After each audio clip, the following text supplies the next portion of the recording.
55.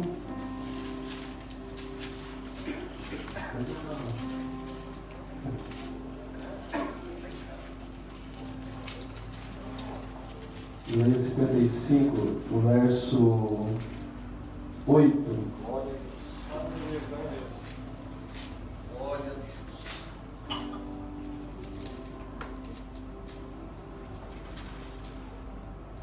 Sei que tem bastante irmãos de língua hispana, eu não falo hispano, irmãos, mas como vocês estão acostumados, né?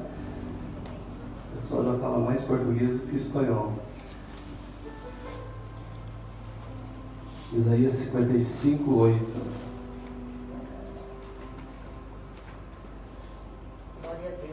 Diz assim: pois os meus pensamentos não são os pensamentos de vocês, nem os meus caminhos são os seus caminhos, declara o Senhor. Assim como os céus são mais altos do que a terra, também os meus caminhos são mais altos do que os seus caminhos, e os meus pensamentos mais altos do que o pensamento de vocês. Assim como a chuva e a neve descem do céu e não voltam para eles sem regarem a terra, e fazem brotar e florescer para ela produzir semente para o semeador e pão para o que come, assim também ocorre com a palavra que sai da minha boca. Ela não voltará vazia, mas fará o que desejo e atingirá o propósito para qual a enviei. Vocês sairão em júbilo ou em alegria e serão conduzidos em paz. Os montes e as colinas cantarão diante de vocês, e todas as árvores do campo baterão palmas. No lugar do espinheiro crescerá o pinheiro, e em vez de roseiras bravas crescerá a murta. Isso resultará em nome ou para renome do Senhor, para sinal eterno que não será destruída. Até aqui. Glória a Deus, amém. Glória a Deus. Isaías, o profeta, ele está dizendo o que aqui, em nome de Deus? Que os planos de Deus e o projeto de Deus não se parecem nada com os planos humanos. Ele está dizendo basicamente isso.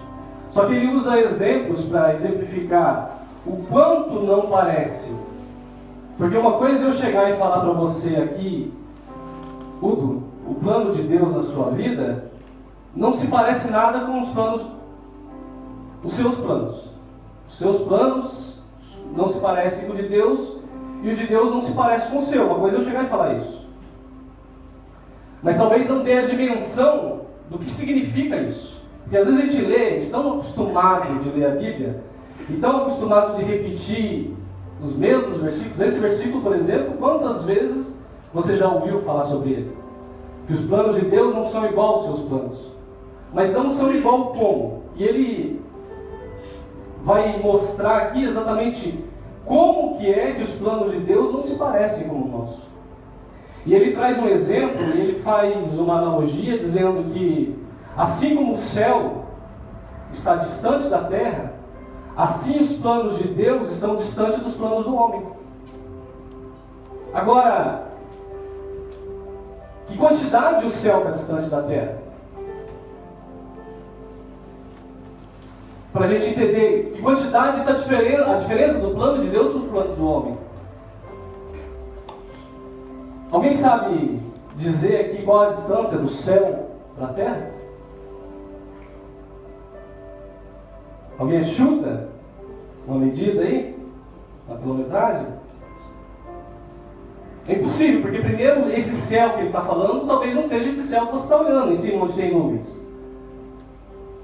Paulo mesmo disse que ele foi ao terceiro céu, então no mínimo tem 3 céus. E se é Deus que está falando através da boca do profeta, ele está falando sobre um lugar alto.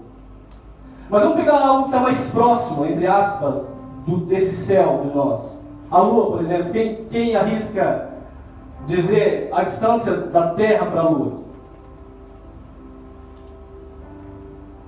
Eu fui pesquisar, fiz uma pesquisa profunda no Google, irmãos.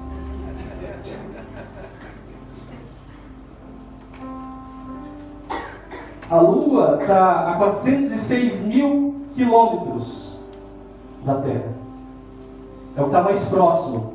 O Sol, está a 150 milhões de quilômetros e é um valor aproximado, porque é algo que não dá uma medida exata. Isso é a Lua e o Sol. Aqui está falando de céus. Os céus são mais altos e compare isso aos seus planos e os planos de Deus. Por exemplo, o Brasil está a 17 mil quilômetros de distância do Japão. O Peru está a 15 mil quilômetros de distância. Ou seja, eu teria que ir 23 vezes para o Brasil para dar a distância da Terra até a Lua. Está perto ou está longe, irmãos? Ou teria que ir 27 vezes para o Peru e daria a distância da Terra para a Lua. Então a distância dos planos de Deus é gigante diante do que ele está falando aqui.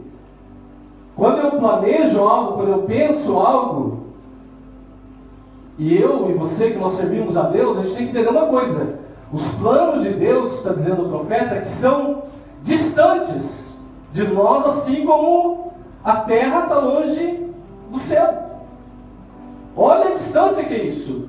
Quando a gente pega uma viagem, vai para o Brasil, vai para o Peru, ou para qualquer outro país da América Latina, que a maioria de nós moramos aqui, é cansativo demais, não é?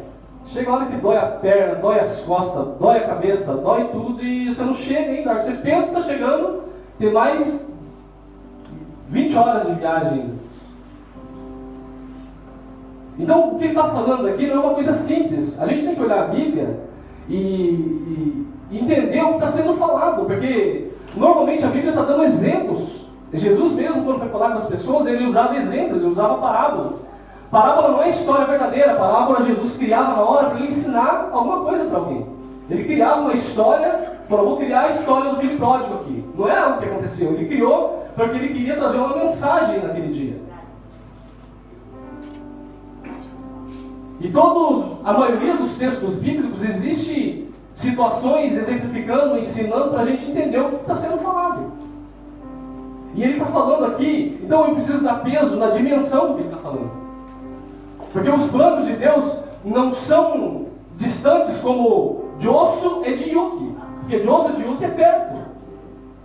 Os planos de Deus não são distantes como Josso de Guma.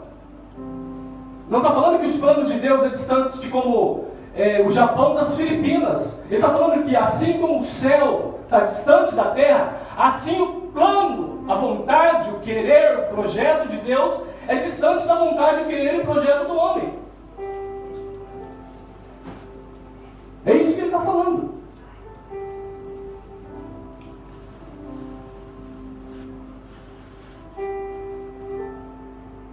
Se a gente for fazer uma pesquisa, como eu fiz hoje, profunda, assim, sobre espaço, galáxia, Via Láctea, você vai ver que existe trilhões de estrelas. Via Láctea, que é não sei nem dizer o que significa direito a Via Láctea, mas é o terreno onde está, vamos colocar como terreno, que está o Sol, está a Lua, está esses planetas que nós conhecemos aí. Existe, se eu não me engano, deixa eu ver se eu marquei aqui, 2 trilhões aproximadamente de galáxias. É isso que a gente conhece, entre aspas, entre Sol, Lua, planetas. Agora, olha a dimensão de tudo isso. Olha o tamanho de tudo isso e olha a comparação que Deus usa a boca do profeta Isaías para dizer que os meus planos, os planos de Deus não enxerga, irmãos, como eu e você enxergamos. Esses planos de Deus, eles não pertencem só a nós.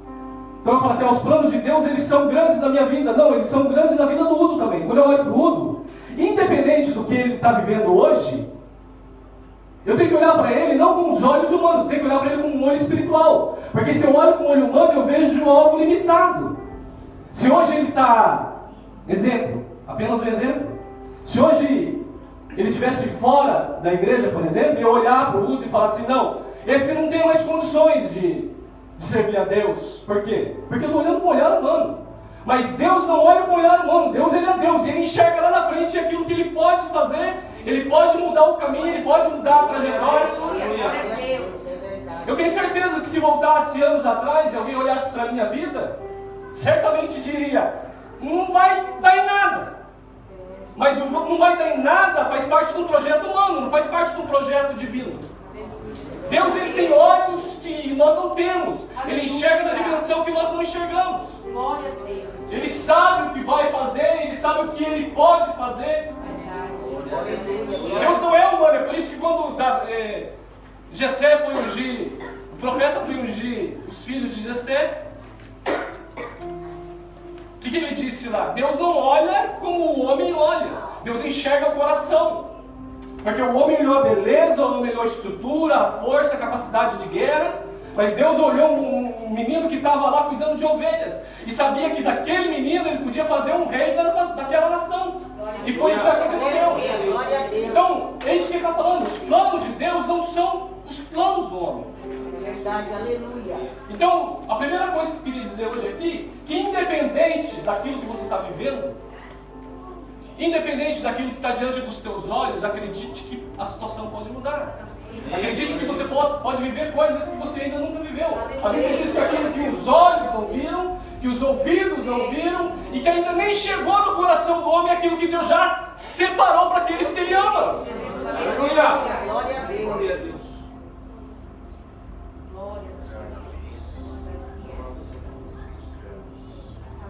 Essa semana nós estávamos, o pastor Eduardo estava ministrando na igreja, e ele estava contando, ele conta sempre vários testemunhos, às vezes ele repete 10 vezes o mesmo testemunho, mas ele contou um novo, assim, é coisa de gente que a gente está falando, assim, a gente não sabe para quem está falando, às vezes a gente fala a mesma coisa, 10 vezes a mesma coisa, né?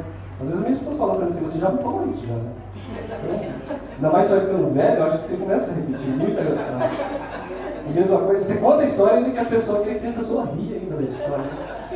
Mas ele estava contando algo assim que eu não tinha ouvido ele falar ainda, que um tempo de crise que ele passou, um dos tempos, que são vários, que ele recebia dos irmãos, acho que de Yamanashi, cabeça de peixe para comer, porque não tinha comida, não tinha. A igreja estava numa situação. Eu lembro de um tempo que ele estava numa situação bem difícil financeiramente, que ele não recebia salário da igreja. Mas ele falou assim, os irmãos mandavam porta-piobim, cabeça de peixe, a gente fazia sopa e comia sopa, porque não tinha. A igreja tinha que pagar as contas, não sobrava dinheiro para pagar o salário dele. E isso, a gente pode até apontar vários defeitos do pastor Eduardo, mas uma coisa que ele e a pastora Selma são pessoas fiéis, assim, passaram muitas vezes por apertos mesmo e sem receber nada da igreja. Então, se você olhar para a situação em si, comendo cabeça de peixe, vale a pena ficar fazendo isso aí? Vale a pena vir para a igreja? Vale a pena estar se esforçando? Não vale a pena. Se a gente olhar para a dimensão daquilo que está diante dos nossos olhos, é melhor parar, irmãos, porque é tanta coisa que nos desanima. Só que eu não posso olhar com o olhar de Emerson, eu tenho que olhar com a visão de Deus. A visão de Deus é a fé. A fé que Ele deu aos homens. E a fé, ela vem na mão antes de... Ela vem no coração antes de vir na mão. A fé é a certeza daquilo que ainda nem chegou. Olha que loucura, isso não é uma loucura, servir a Deus é uma loucura, por isso que não tem explicação. Não existe explicação para servir a Deus. Por que você serve a Deus? Por que você faz tudo isso? Por que você está num sábado à noite que você poderia estar hoje assistindo um filme no Netflix? O que está fazendo aqui dentro? Dentro de um ambiente desse? Que valor tem isso aqui? Esse valor que tem aqui é na dimensão espiritual, porque na dimensão natural não faz sentido nenhum. Não faz sentido nenhum servir a Deus. Não faz sentido nenhum servir as pessoas. Glória a Deus.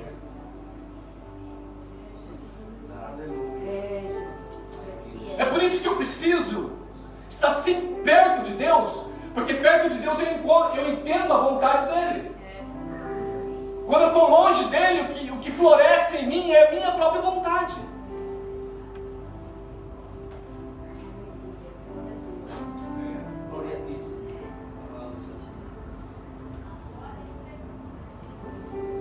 Aleluia.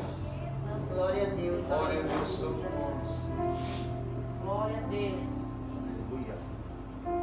Então a gente precisa entender que a melhor coisa é estar servindo ao Senhor. Verdade. Aleluia. Glória a Tem um Deus. salmo que me veio agora na cabeça, eu não sei se eu vou encontrá-lo, mas se eu encontrá-lo, depois vocês pesquisam, vamos ver se eu acho aqui. Se eu não me engano, é 73.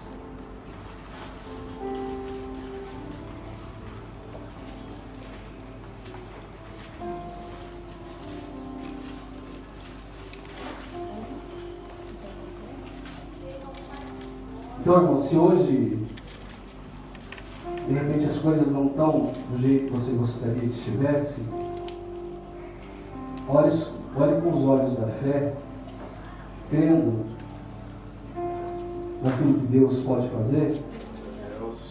Olha o que diz o Salmo 73. Esse salmo foi escrito por Asaf.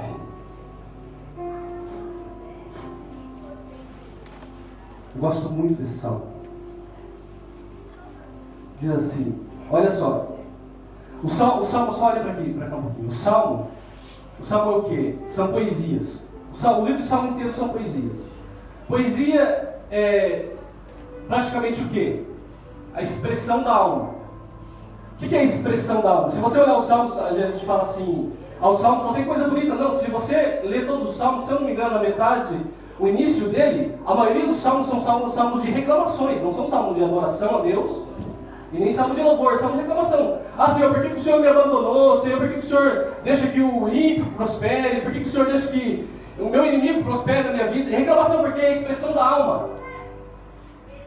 Ele está expressando aquilo que está dentro da alma. O salmo é a expressão da alma. Se você olhar o salmo, é eu e você, reclamando, murmurando. Isso é a expressão da alma.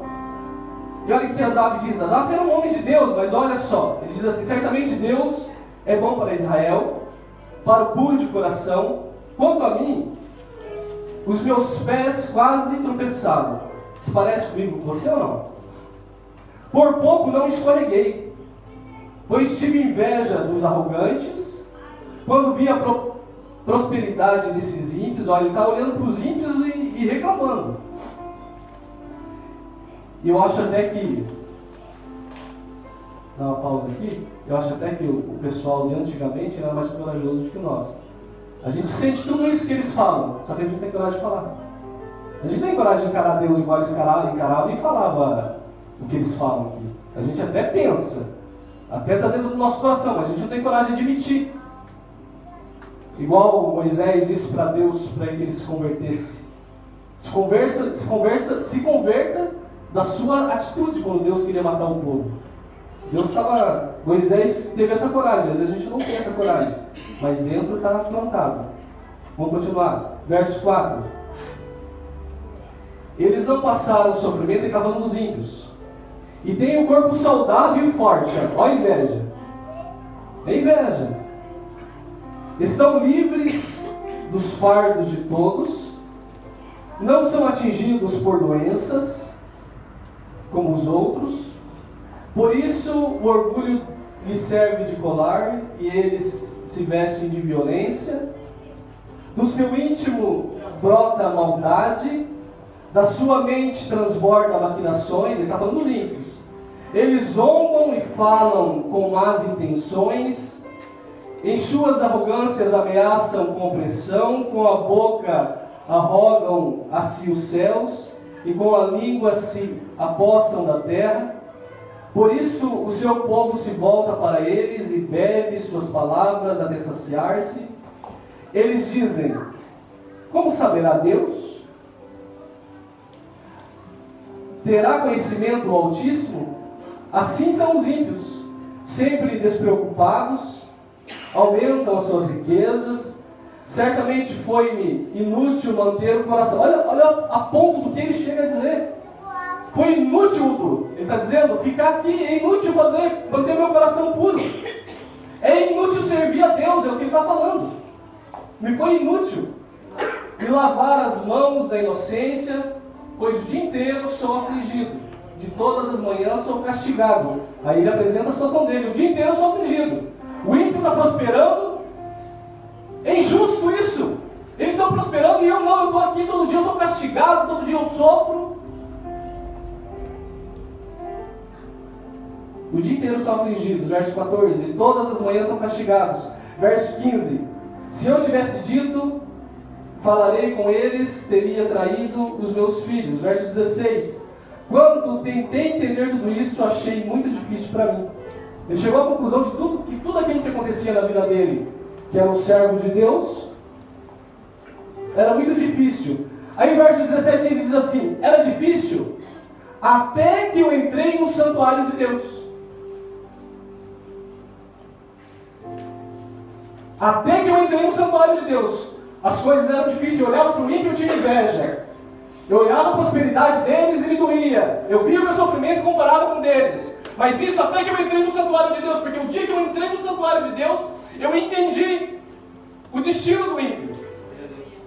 O dia que eu entrei na presença de Deus, eu entendi. É por isso que eu não posso ficar longe da presença de Deus. Hoje eu estou aqui, irmãos. Mas se eu sair da presença de Deus, eu viro um murmurador. Eu viro um reclamador. Eu viro uma pessoa ruim e invejosa. Eu que sou um líder na igreja, se eu saio da presença de Deus, um monte de coisa ruim entra no meu coração. A minha boca enche, ao invés de cântico de alegria, enche de cântico de murmuração. Eu não posso viver longe da presença de Deus. A Saf está dizendo o quê? Que a presença de Deus me deixa no trilho da vontade dele. Eu não entendia nada do que estava acontecendo, mas quando eu entrei na presença de Deus, eu entendi da vontade dele. Eu entendi o porquê eu passava por sofrimento. Eu entendi porque o ímpio prospera, mas ele prospera hoje. A Bíblia diz que chegará um dia em que haverá diferença entre o justo e o injusto. Então o que eu vim dizer para você hoje aqui, carrega aquilo que Deus te deu com prazer na tua alma, porque chegará um dia que você estará diante de Deus. E isso, tudo que você está semeando hoje, com sofrimento, com lágrima, fará diferença na tua vida. Aleluia! Glória a Deus, aleluia! Oh Deus, és fiel, Senhor, aleluia. Glória a Deus. Oh Jesus. Sabemos que não dá vontade, irmãos, às vezes, de parar por causa das lutas. Todos nós temos lutas. Todos nós passamos por aflições. Tem hora que brota coisa nas nossas vidas e você fala assim: de onde veio isso? Tem hora que vem providências na nossa vida. Você fala assim: meu Deus, não tinha de onde vir, veio. Os cuidados de Deus conosco. É, Deus. Aleluia. Glória a Deus, aleluia! É por isso que eu tenho que dizer com os discípulos: dizer para onde iremos nós? Para que lugar nós iremos se só Ele tem a palavra de vida eterna? Aonde é que nós viveremos se só Deus tem vida para nós? Você consegue se imaginar, irmãos, longe da presença de Deus, viver longe da graça de Deus, viver longe do amor de Deus, viver longe da palavra de Deus? Não dá para viver. Aleluia. Aleluia.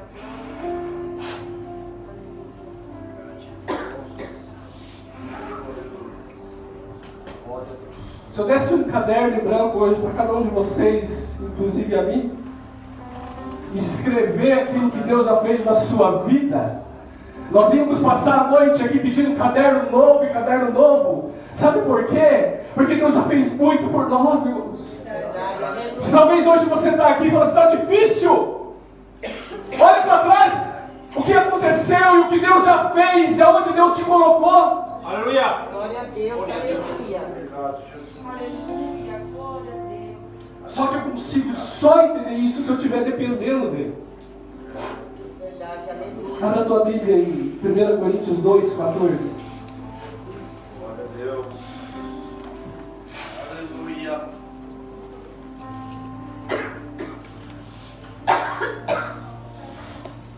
É por isso, irmãos, que eu quero gastar os meus dias, a minha vida, servindo a Deus. Verdade, aleluia, glória a Deus. E não é, Imudo, eu estou aqui não é porque eu sou perfeito, não. Não existe perfeição em ninguém, irmãos. Às vezes a gente olha para as pessoas que estão no altar, não existe perfeição. Deus conhece o quanto eu sou imperfeito. E o quanto eu dependo da graça dEle, do favor dEle, da misericórdia dEle, da bondade dEle. Não dá para viver longe de Deus. Verdade, aleluia. A verdade é que nós somos maus. Nós não reconhecemos, mas nós somos maus. O ser humano não pode viver afastado de Deus porque nós somos maus. A nossa natureza é má.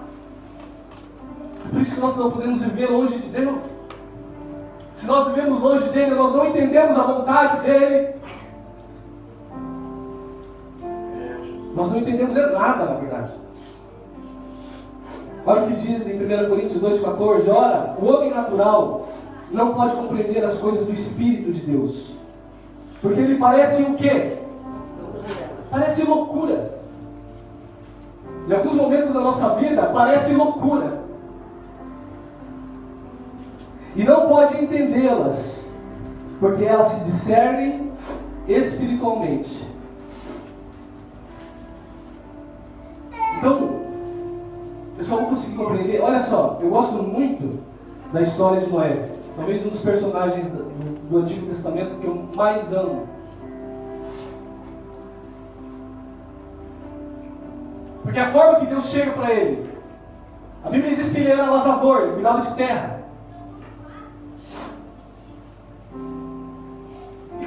A Bíblia também não mostra Deus falando muitas vezes com ele.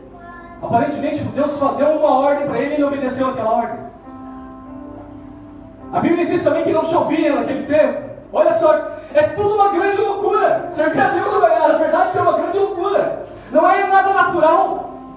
Se você colocar 2 mais 2, você não serve a Deus nunca. Se você achar que 2 é 2, tem que dar 4, na conta de Deus 2 mais 2 não é 4. Na conta de Deus 2 mais 2 é o resultado que Ele quer dar, porque Ele é soberano. Agora Deus chega para Noé e fala assim, ó, constrói uma arca porque eu vou mandar chuva. E a chuva vai matar a humanidade toda. Não é um absurdo isso? Para quem não via chuva, para quem não sabia construir, para quem ia ter que trabalhar sozinho, é um absurdo. E você não vê Deus falando com ele durante os 100, 120 anos, não sei exatamente quanto tempo foi. Ele ouviu a ordem de Deus e obedeceu e fez. E olha o resultado que trouxe isso. Agora, quem que é que entende isso? É aquele que anda com Deus. A Bíblia diz que Noé andava com Deus. Quem entende as coisas espirituais é quem anda com Deus. Porque senão é tudo um absurdo. E deixa eu dizer uma coisa, andar com Deus não é só estar dentro da igreja. Estar dentro da igreja sim, é um sinal de que você está lutando. Mas não é só. Andar com Deus é viver em comunhão com Ele o tempo todo. Andar com Deus é ter prazer na lei dEle. Andar com Deus é ouvir a voz dEle e obedecer aos mandamentos. Isso é andar com Deus. Glória a Deus, aleluia. Mesmo quando parece a maior loucura.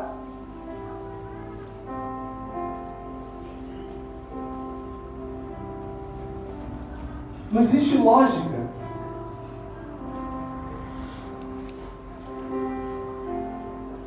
O que existe, irmãos, é um processo. E talvez a maioria das pessoas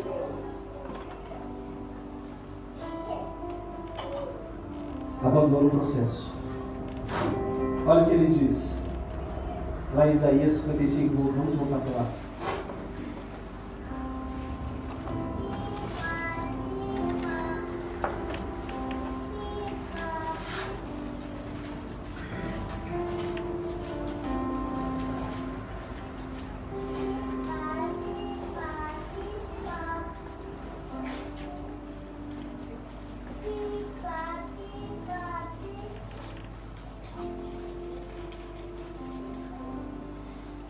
no verso 9, vamos ler de novo.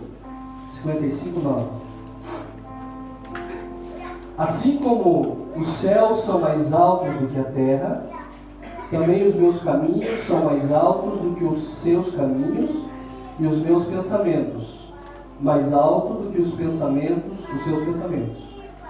Aí o verso 10 ele diz assim, talvez um pouquinho da sua Bíblia está um pouquinho diferente porque a tradução, mas não muda muita coisa. Verso 10 diz, assim como a chuva e a neve descem do céu e não voltam para eles, sem regarem a terra, e fazem brotar e florescer, para produzir semente para o semeador e pão para o que come. Assim também ocorre com a palavra que sai da minha boca. Ela não voltará vazia, mas fará o que desejo e atingirá o propósito para o qual a enviarei. Então, o que está acontecendo aqui? Quando ele primeiro usa o exemplo da distância da vontade de Deus para a vontade do homem. É o primeiro exemplo que ele usa. O segundo exemplo que ele está usando aqui é sobre a palavra dele. Olha só, a Bíblia é muito linda, a Bíblia, porque ela se encaixa em tudo que ela faz. Ele está dizendo que os seus planos são diferentes dos planos de Deus.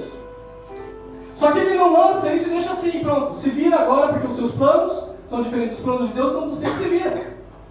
Ele vai dando dica para nós do que pode acontecer e de como resolver isso. Ele está falando que os planos são diferentes, mas a minha palavra vai ser lançada. Eu vou lançar a minha palavra. A minha vontade para a sua vida vai ser lançada. E quando eu lançar a minha vontade, vai acontecer um processo. Esse processo talvez seja o mais difícil para servir a Deus. Ele está dizendo que no processo,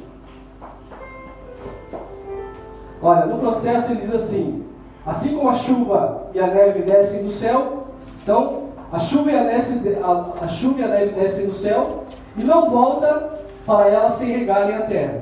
Então, o propósito de Deus é que a chuva desça e venha regar a terra. A terra, na Bíblia, é o coração. A chuva desceu e regou a sua terra, porque senão você não estaria aqui hoje. Deus te alcançou, e não foi por mérito seu, falar, eu decidi escolher a Deus. Não. O primeiro chamado foi Ele que fez. A resposta vem é nossa, mas o primeiro chamado é dele, através do Espírito Santo. O Espírito Santo será enviado para convencer o homem do pecado, da justiça e do juízo. Então a chuva desce para cumprir o propósito na terra. A terra é o coração. Esse propósito, essa etapa do propósito, já cumpriu. Aqui dentro desse ambiente que já cumpriu. Porque senão você não estaria aqui. Todos nós que estamos aqui já fomos regados pelo Espírito Santo nesse primeiro processo da terra. Sim ou não? Quantos aqui sentiram Deus na sua vida já? Amém. Isso é o primeiro processo. A chuva desceu e regou a terra. Mas não é só isso que acontece. Porque esse regar a terra depende de Deus. Ele está falando assim, eu lanço a palavra, ela rega a terra e ela não volta para o lugar de onde ela veio. Ela vai cumprir o propósito, porque é eu que estou falando. Ela vai cumprir o propósito pelo qual ela veio. Agora, outros processos vão acontecer. Aí ele diz o quê? Não volta para eles sem regarem a terra e fazem brotar. Primeiro processo, vai brotar. Precisa brotar. Precisa nascer. Eu arrisco dizer que todos nós que estamos aqui brotou também. Brotou a semente, brotou e nasceu. Mas ele está dizendo que não é só brotar. Ele diz que o processo seguinte é florescer. Aí eu já não posso dizer se floresceu. E nem você pode olhar para a minha vida e falar, será que floresceu? São processos. Tem que nascer, florescer, tem que vir vida. Jesus, quando ele se encontrou com uma mulher samaritana, ele deu água a ela, e ela falou assim: como que você pode me dar água que eu matar sede? Ele disse para ela assim: a hora que eu te der água, você vai beber de uma água que vai brotar, vai nascer vida dentro de você. Então, é o processo, vai brotar. Depois de florescer, vai produzir semente ao que semeia. E depois vai produzir pão àquele que come. Então são processos da vida espiritual que ele está falando aqui. Ele está falando da sua vontade soberana e ele está falando de processos que acontecem no decorrer da nossa vida. A questão é que às vezes os processos nos fazem desanimar. Como eu disse no começo, esse processo ele pode ser na minha vida e pode ser na vida do Hugo. Porque não é só para a minha vida que Deus morreu e nem só para a minha vida que Deus tem promessa. Muitas vezes a gente tem um extremo valor com o nosso chamado e desprezamos a vida das pessoas. Esse processo de brotar, crescer, florescer, dar fruto, eu preciso acreditar primeiro para mim. Acreditar fielmente na palavra, mesmo no momento que eu estou fraco.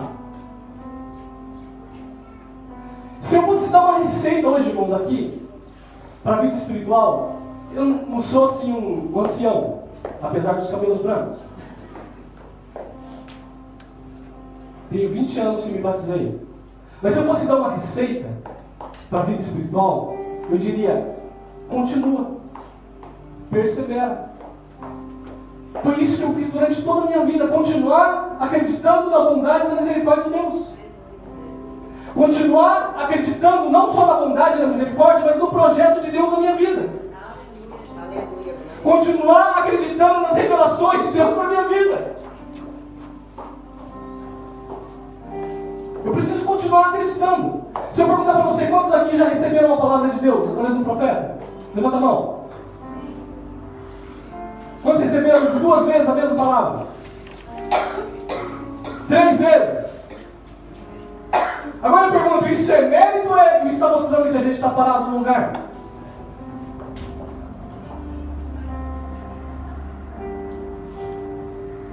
Porque Deus usa alguém e fala assim: eu tenho um plano na tua vida, Hugo. Eu vou te usar. É bonito a gente ouvir, mas se isso está acontecendo repetidas vezes, é porque Deus está falando e a gente está ouvindo. E estamos parados no processo. Só que nós, nesse ambiente religioso, a gente valoriza muito isso. Eis que te digo que você é chamado. Eu já ouvi isso muitas vezes e me alegrava, saía todo orgulhoso. Mas a verdade é que eu estava parado. E Deus estava insistindo em dizer para mim: eu tenho um plano na tua vida, continua os processos. Vai florescer, vai brotar, vai dar fruto. Não para. Vai ter dia que vai ter momento que vai ser noite, tem momento que vai ser inverno, vai ter momento que vai ter neve, vai ter momento que o sol vai queimar as folhas, mas continua brotando e dando fruto. Eu te chamei para dar fruto, continua fazendo o que eu chamei você para fazer. Glória a Deus. E além de acreditar nisso na minha vida com toda a força, eu preciso acreditar e que Deus pode fazer isso na vida das pessoas também, porque eu não sou exclusivo. A Bíblia diz que, da mesma forma que eu julgo, você é julgado. Esses dias eu passei uma experiência, eu nem contei para minha esposa, mas a primeira parte ela sabe. Tem um casal de amigos no Brasil que agora foi consagrado a pastor e pastora. E eles são, teoricamente, novos convertidos. Eu tive a oportunidade de discipular eles, batizar, e agora eles são pastores. E quando eu recebi a notícia de uma forma errada também. E sabe que crente para fazer fofoca é terrível, né, irmãos? Crente é bom, mas quando gosta de fazer fofoca também é terrível. E o pessoal do Brasil começou a mandar recado, falar assim: ó, fulano de tal virou pastor, olha que absurdo. E eu entrei nessa, até falei para a Regiane: que absurdo, né? É muito cedo, muito rápido. É claro que tudo existe um processo. Só que assim como o céu está distante da terra, assim os pensamentos do Senhor estão distantes dos nossos pensamentos. E eu comecei a falar deles, depois o Espírito Santo falou assim, mas você está falando do quê? Algumas vezes eu orei por eles em momentos difíceis, que eles estavam vivendo um tempo de casamento ruim. Eu falei assim, Deus tem um projeto na vida de vocês, Deus vai usar vocês. Eu falei que Deus ia usar, e quando Deus está usando, eu estou falando mal deles, porque eu achei que está muito cedo. Eu preciso acreditar que o projeto de Deus é na minha vida, irmão, e é na sua vida também. E que o processo é na minha vida, mas é na sua vida também. E eu não posso determinar que se o udo hoje está sem folha, ele está morto. Não, quem define isso não sou eu, quem define isso é Deus. Quem diz quem vive, quem está morto é Deus. Quem diz quem vai crescer e dar fruto, produzir, é Deus. O que eu preciso é simplesmente olhar para o meu irmão. É por isso que o maior mandamento se resume em amar a Deus acima de todas as coisas. É o quê? Acreditar naquilo que Ele falou com respeito à minha vida e amar meu próximo como a mim mesmo. É confiar na palavra dEle em todo momento. Aleluia. Glória a Deus, Jesus. Se nós olhássemos assim com os olhos espirituais para a nossa vida, primeiramente, e para a vida das outras pessoas, irmãos, nós estaríamos, com certeza, muito no nível maior do que nós estamos.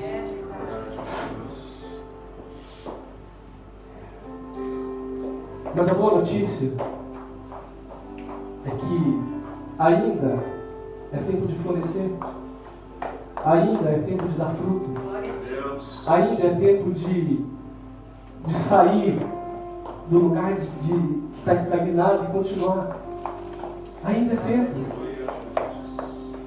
Mesmo que não pareça, a Bíblia diz que ainda que a árvore esteja cortada na sua raiz, que é o cheiro das águas, Aleluia. ela vai brotar, ela vai crescer, ela vai dar fruto de novo. Creia nisso, irmãos.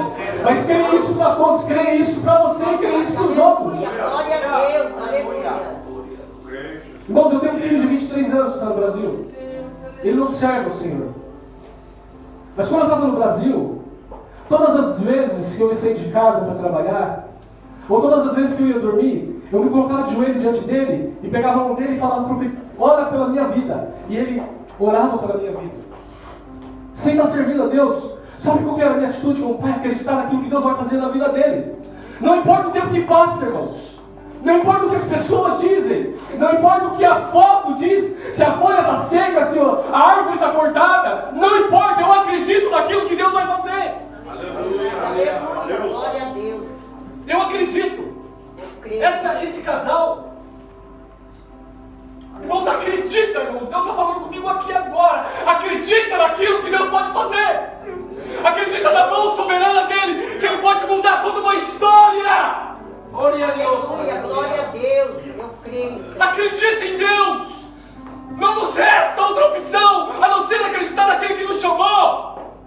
Mas acreditar com vigor, com força, com ânimo e dizer, Senhor, eu acredito. E ainda que o meu homem exterior se corrompa, o interior se renova dia após dia. Glória a Deus. Acredita no Senhor. Esse casal, olha como que é, irmãos. Primeiro veio o homem para a igreja. Nós cuidamos dele. A mulher veio meio junto, mas deu uma desviada. Ela tinha um problema sério, ela precisava de libertação. Eu lembro que um dia nós estávamos no culto, isso no Brasil, e a igreja que congregava, nós não sentávamos no culto. Nós sentávamos, durante um tempo sentou, depois nós mudamos e sentávamos os obreiros tudo na primeira fila. Durante o culto alguém bateu no meu ombro assim e disse, vem aqui um pouquinho, pastor. E eu tinha escutado já uns barulhos lá atrás. O Brasil, naquela época aí da igreja que a gente estava congregando, era um barracão, era porta de lata, e tinha escutado uns barulhos de lata, parece que ninguém estava se batendo lá.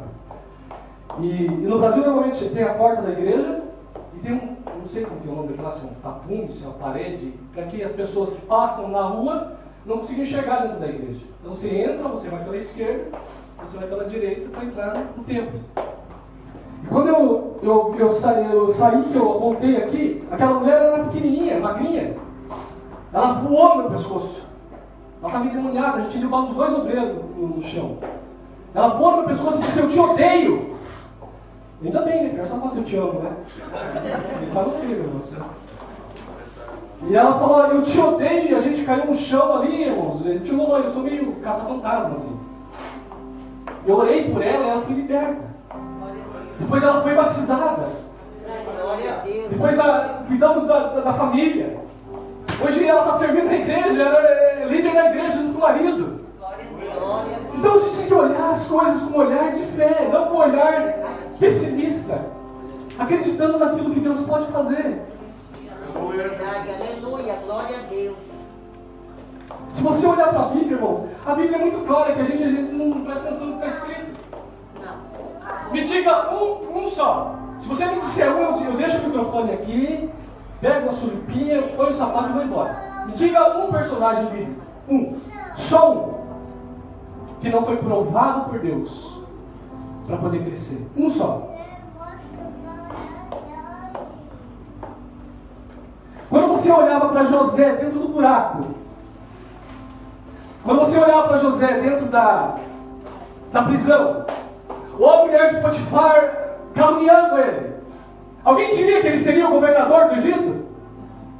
Ninguém diria. Sabe por quê? Porque a vontade de Deus, ela está longe da vontade do homem. Ela está distante, mas distante, muito distante. É por isso que eu não posso julgar as coisas pelo meio. Eu tenho que entender a vontade de Deus para a vida das pessoas e para a minha vida.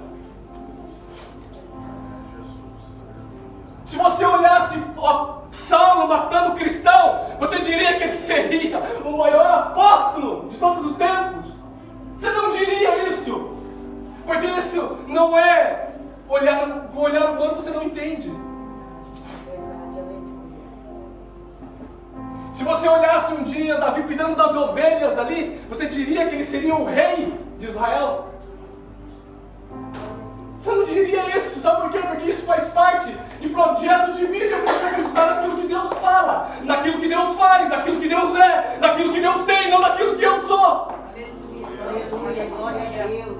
Então acredite com toda a tua força naquilo que Deus já te prometeu, naquilo que Deus tem para a tua vida. Glória a Deus.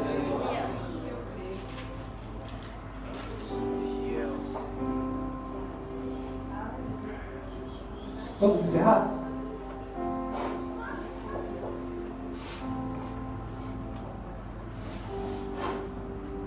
No quanto que foi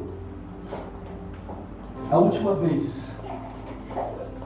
Presta atenção, quando que foi a última vez que você provou algo novo pela primeira vez? Entendeu a pergunta? Quando foi a última vez que você provou algo novo pela primeira vez?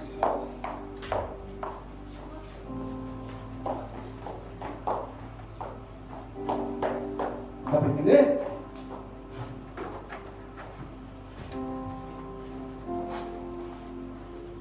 Vamos de novo? Quando foi a última vez que você provou algo novo pela primeira vez? Exemplo: quando você andava no mundo e se encontrou com Jesus, você provou algo novo pela primeira vez. Quando foi a última vez que aconteceu isso? Na minha conversão? Não na sua conversão. Que você provou algo novo pela primeira vez. Sabe por quê? Porque Deus tem coisas novas todos os dias. A Bíblia diz que Deus levava, olha só, é por isso que a imagem do Novo Testamento é a versão de agora para nós. O Velho Testamento é a versão de agora. A Bíblia diz que Deus todos os dias levava alimento novo. Todos os dias. Todos os dias Deus dava alimento novo para o povo de Israel. Então viver com Deus é provar de coisas novas. Se eu não estou provando de coisas novas, alguma coisa está me sinalizando. Por isso que a pergunta: quando foi a última vez que você provou algo novo pela primeira vez? Deus tem renovo todo dia. Deus tem graça derramada todo dia. Deus tem revelação para nós todos os dias. Glória a Deus, aleluia. Deus tem mistérios profundos para nós todos os dias. Deus tem missão para nós todos os dias. foi a última vez que você provou algo novo pela primeira vez? Que você fala assim, uau, isso nunca aconteceu comigo e está acontecendo agora. Nós precisamos continuar a caminhar, continuar os processos, porque a palavra dele não volta vazia. Verdade. Passará o céu e a terra, mas a minha palavra não vai passar. Glória a Deus. Glória a Vamos Deus. ficar de pé? Glória a Deus. Glória a Deus. Aleluia.